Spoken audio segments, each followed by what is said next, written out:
Welcome back to the program. So I am now hearing that Letitia James may have even more trouble and more properties that her and her father have bought and purchased together.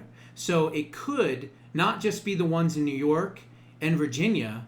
We're now hearing possibly North Carolina, South Carolina, Georgia, Florida.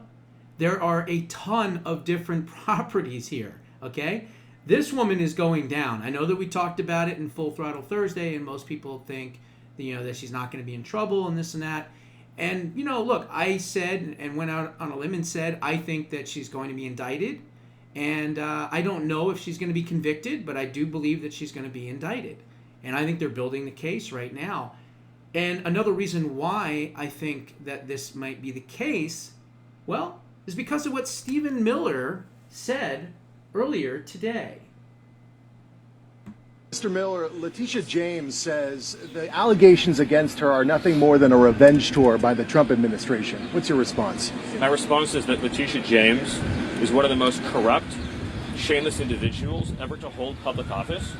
She's guilty not only of those crimes, but of countless more crimes by using and abusing her public office to try to persecute an innocent man, depriving him of his rights, engaging in a conspiracy to obstruct our election, and to overthrow our democratic processes and procedures. She is guilty of multiple significant serial criminal violations. Mr. Miller, Letitia James. So that's interesting. They may be going after her not just for the mortgage A lot fraud, of things going on here that indicate a profound... Which she clearly is guilty of. There's no question about it. She's coming out saying that this is some type of a witch hunt. No, what you did was the witch hunt. What we are doing is uncovering the crimes that you obviously have committed. I'm not going to say allegedly here. These documents are accurate. They are factual.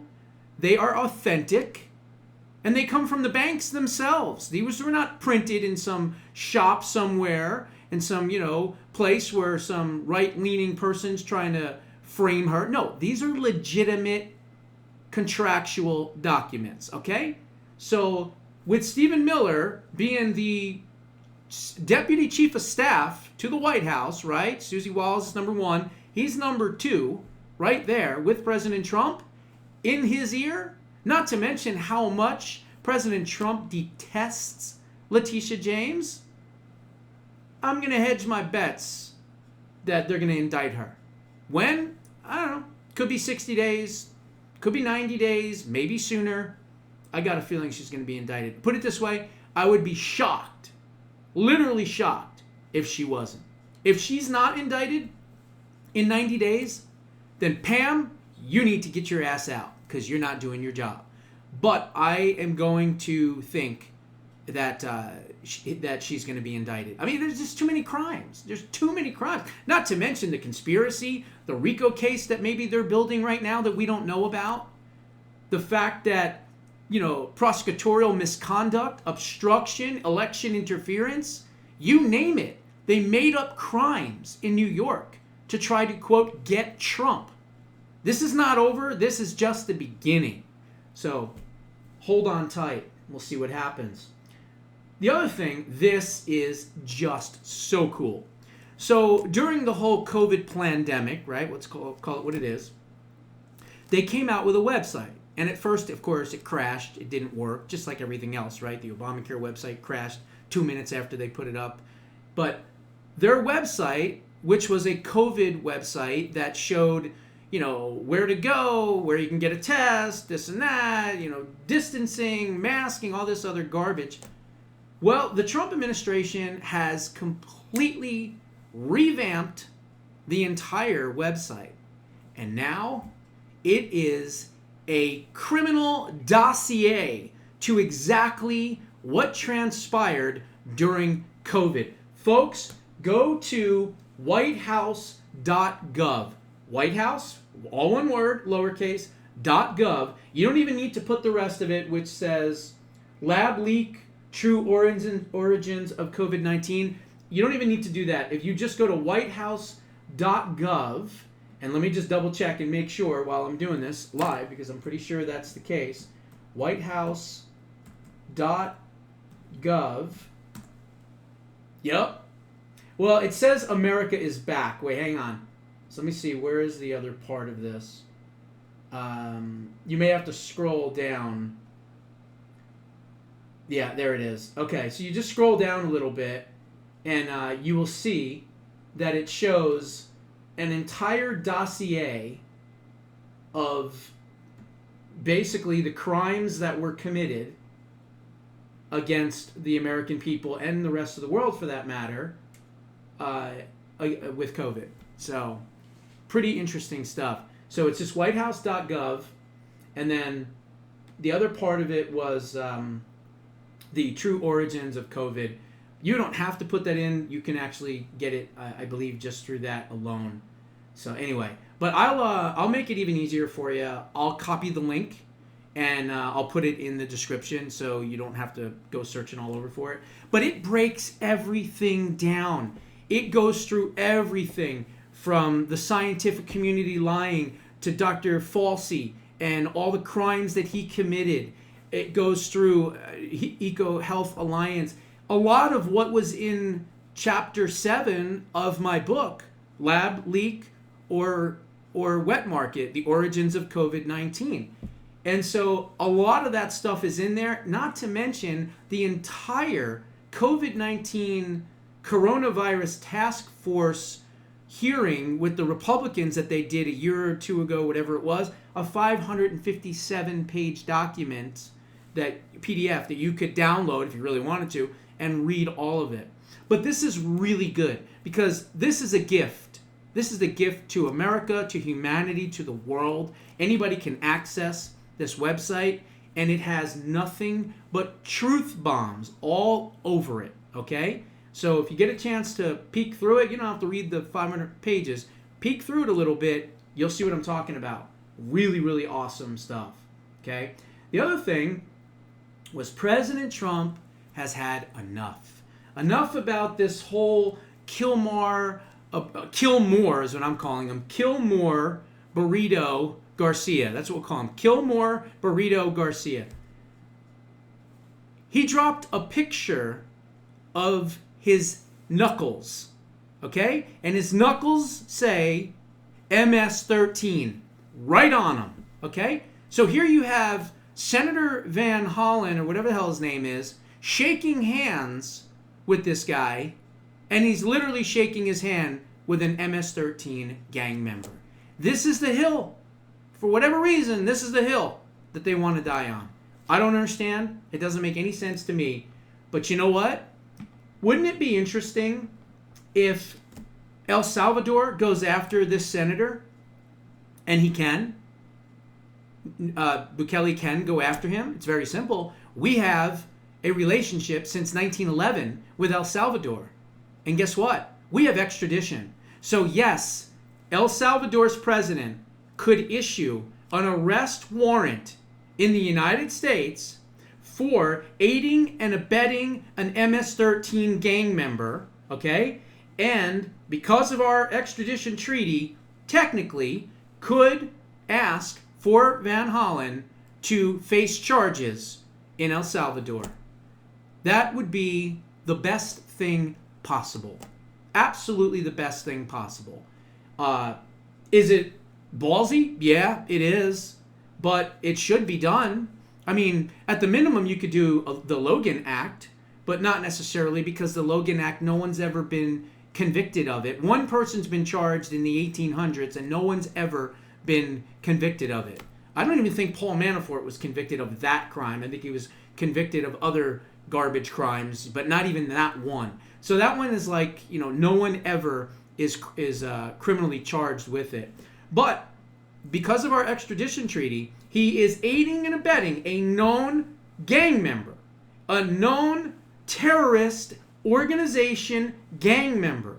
So his trip to El Salvador could potentially, hopefully, put him in legal jeopardy.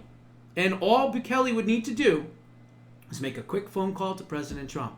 Hey, you know that senator that you brought out to meet with Abrigo, Kilmore Burrito Garcia? Yeah, that guy? Yeah. Well, you do know, and we all know, and it's been documented as such, that he is a member of MS-13. Well, if he flew here to then console him, talk to him, aid him, give him comfort, we would like to issue an arrest warrant for Senator Van Hollen in America. Are you okay with extraditing him back to us? I don't know. Not sure what would happen. I'm sure the district courts would jump in, right? And I'm sure the Supreme Court would try to jump in and save him and this and that. But you know what? Maybe it would be a very good deterrent for any of these other idiot senators to dare go to El Salvador. Just a thought. We'll see what happens. But anyway, so I think that this whole thing with this Garcia character is eventually going to fade away. And it's going to have to. Because they're on the wrong side. This is an 80-20, like I talked about last night. And they can't survive politically from this. And they did. They fell right into President Trump's trap. Not only is he getting these people to go against electric car companies, but now he has them supporting MS-13 gang members. This is the genius of President Trump that a lot of people don't see and a lot of people don't recognize. Now, I'm going to end tonight with yours truly being a little bit of a bad boy, okay? You may remember years ago, I did a show, this is many years ago, 2017, I think is when the Stoneman Douglas shooting happened with, what was his name, Nicholas Cruz, I think it was, right? And killed 17, 18 students, whatever it was. Horrible, horrible tragedy. Well, at the time, one of the children at that time in high school was David Hogg. He went to that school. And at the time, I did a show because he was like a young budding activist, and somehow he had a video camera at the school and was kind of doing almost like a reporter type of thing while there's an active shooter going on. So I did a show at the time, and of course the left attacked me viciously, saying that I said that he had something to do with it and all this other stuff. No, I just pointed out the peculiar situation of him recording an active shooter at the school and remaining calm. I thought that that was a question that I think needed some answers, okay, at the time. Well, here we are, and this little twerp, as James, what's his name, Carville called him, has grown up a little bit anyway, right? He's basically a Gen Zer, I guess. And now somehow he's the DNC vice chair. This little pissant is the DNC vice chair. So I had a little fun on X. All right, that's what I had. So here's what it said. I said, at David Hogg, which tranny did you have to blow to get this job? You are, as at James Carville rightly called you, a contemptible little twerp. One thing I do agree with. I think it's a great idea to go after primary and go after these older Democrats. The fact that beta swishy snowflakes in your Communist Party voted to make you their unqualified whiny little Gen Z brat the vice DNC chair shows why you are all likely going to get crushed in the midterms. By the way, genius, we don't live in a democracy. Another one that had to say that he did a video and he said, democracy is the problem to all of our issues. That's what he said. So he's a communist, right? So I said, by the way, genius, we don't live in a democracy. It's a constitutional republic, and we will continue to fight to keep our republic against grifters and gun grabbers like you. And then I said, repeat the Pledge of Allegiance if you even know it, and stop at the part that says, and to the republic for which it stands. Well, apparently I got a little bit of a slap on the wrist from X, and it says, visibility limited. This post may violate X's rules against hateful conduct. Oh, I'm so sorry. I guess the old Bernstein of censorship days jumped out of my skin once more. I detest this little infinitesimal twerp, and I think he knows that. So anyway, I didn't get banned, which is good, but I did get a little, little slap on the wrist. But hey, probably the first of many to come. Those are my thoughts. What are yours? Put them down in the comments below. We'll see you in the next one.